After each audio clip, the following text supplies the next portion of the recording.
আলাইকুম। কেমন আছেন আপনারা? আল্লাহর রহমতে আমি খুব ভালো আছি আলহামদুলিল্লাহ, আপনাদের দোয়ায়। আজ আমি আপনাদের জন্য নিয়ে আসছি বিফ কাচ্চি বিরিয়ানি রেসিপি। কাচ্চি বিরিয়ানির জন্য আমাদের লাগবে গরুর মাংস। এখানে আমি 4 কেজি পরিমাণ গরুর মাংস নিয়েছি। এই মাংসটাকে এবার আমি মশলা মেখে নিব। তাহলে কি কি মশলা দিচ্ছি দেখে নিন। প্রথমে দিয়ে দিচ্ছি স্বাদ মতো লবণ। এখানে আমি একটা মশলার পেস্ট করে নিয়েছি। এর ভিতরে আছে 4 ইঞ্চি পরিমাণ আদা, মিডিয়াম সাইজের 4টা রসুন ও 5-6টা কাঁচামরিচ দিয়ে আমি একসঙ্গে ব্লেন্ডার করে নিয়েছি। আমি এখানে কোনো ধনিয়া জিরা ব্যবহার করিনি, আপনারা চাইলে দিয়ে নিতে পারেন। তবে যার ভিডিও দেখবেন তার ভিডিও দেখে সেভাবেই বানানোর চেষ্টা করবেন। তাহলে মশলাটা আমি মাংসের ভিতরে দিয়ে দিচ্ছি।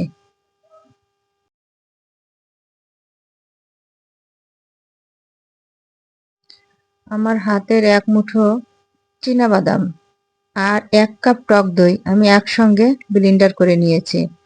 এবার দিয়ে দিচ্ছি এটা এর ভিতরে। 1 মুঠো কিশমিশও আছে এর ভিতরে।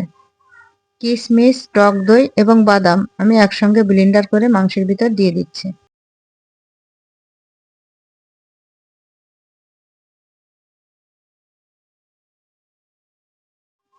এবার দিয়ে দেব কাচ্চি বিরিয়ানির মশলা। এখানে 2 টেবিল চামচ কাচ্চি বিরিয়ানির মশলা আছে।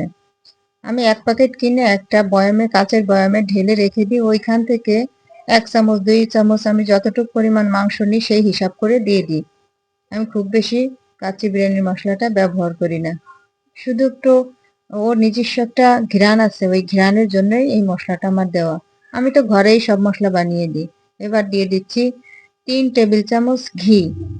এই মাংসের সঙ্গে ঘিটা আপনারা দেওয়ার চেষ্টা করবেন, তাহলে মাংসের ভিতরে ঘির ঘ্রাণটা খুব ভালোভাবে ঢুকে যায়। তেলটা এই পর্যায়ে দিবেন না, তেলটা পরে দিবেন। এবার খুব ভালোভাবে হাত দিয়ে মেখে মাংসটাকে রেস্টে রেখে দিব 1 ঘন্টা। 4 কেজি মাংসের জন্য 4 টেবিল চামচ শুকনো মরিচের গুঁড়ি দিয়ে দিলাম। এবার দিয়ে দেব পেঁয়াজ বেরেস্তা। 4 কেজি মাংসের জন্য এখানে আমি 2 কাপ পেঁয়াজ ভাজা নিয়েছি। এই পেঁয়াজ বেরেস্তাটা এই মাংসের সঙ্গে মাখালে মাংসের স্বাদ দ্বিগুণ হয়ে যাবে এবং কাচ্চি বিরিয়ানিতে এই পেঁয়াজ ভাজাটা দিতেই হবে, মাস্ট। এবার দিয়ে দেব পেঁয়াজ ভাজা যে তেলটা ছিল ওই তেলটা। এখানে প্রায় 1 কাপের থেকে একটু বেশি হবে তেল, আমি সবটুকু তেলই দিয়ে দিলাম। তবে 4 কেজি মাংসের জন্য যতটুকু প্রয়োজন আমি ততটুকু তেলই এখানে দিয়েছি। এবার ভালোভাবে মেখে রেস্টে রেখে দেব 1 ঘন্টা। এবার আমি চালটাকে ফুটিয়ে নিব। এখানে আমি পর্যাপ্ত পরিমাণ পানি একটা রাইস কুকারে দিয়ে ফুটিয়ে নিয়েছি। এর ভিতরে কিছু গরম মশলা দিয়ে দেব।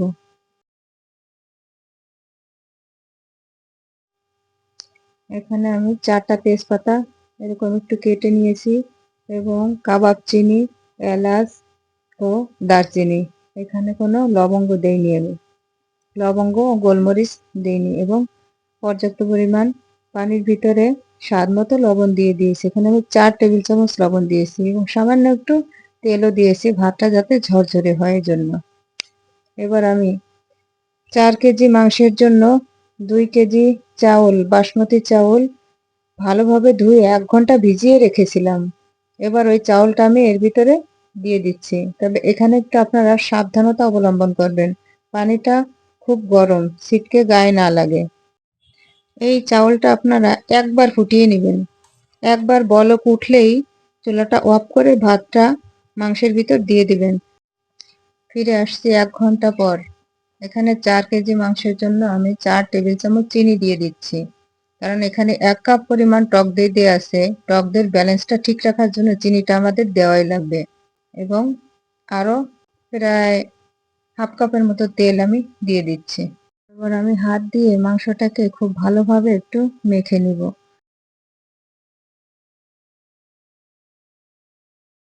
এটাই আমি হাফ কাপ লিকুইড দুধ মাংসের সঙ্গে মিশিয়ে নিয়েছি এবং আলু, আলু বোখারা, কিশমিশ, কাঁচামরিচ এগুলো আমি একে একে মাংসের উপরে বিছিয়ে দিচ্ছি।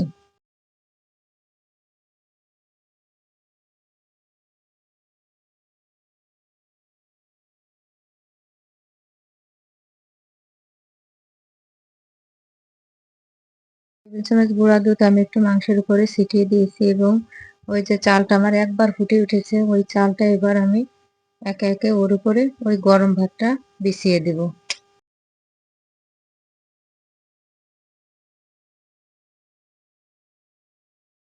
ভাতটাকে ভালোভাবে সমান করে দিয়ে আলু বোখারা, কিশমিশ ও পেঁয়াজ বেরেস্তা দিয়ে উপরে সাজিয়ে দিচ্ছি এবং কেওড়া জল ও গোলাপ জল দিতে ভুলবেন না।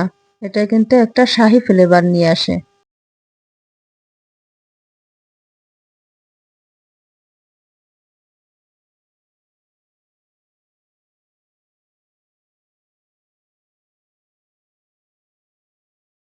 দুই কাপ পানির ভিতরে হাফ কাপ পাউডার দুধ ও 1/4 কাপ ঘি আমি একসঙ্গে মিশিয়ে এটা এর ভিতরে দিয়ে দিচ্ছি এবং এটা কিন্তু পানি না, আমি যে চাউলটা ফুটিয়েছি ওই মাড়টা দিয়েই আমি দুধটা গুলিয়ে নিয়েছি, তবে একটু মেপে নিয়েছি। এখানে খুব বেশি পানি দিবেন না, তাহলে ভাতটা নরম হয়ে যাবে। ওই পানিটা দিয়েই আমি দুধটা গুলিয়ে নিয়েছি যাতে ঘ্রাণটা খুব ভালো আসে। বাসমতি চাউলের একটা নিজস্ব ফ্লেভার আছে।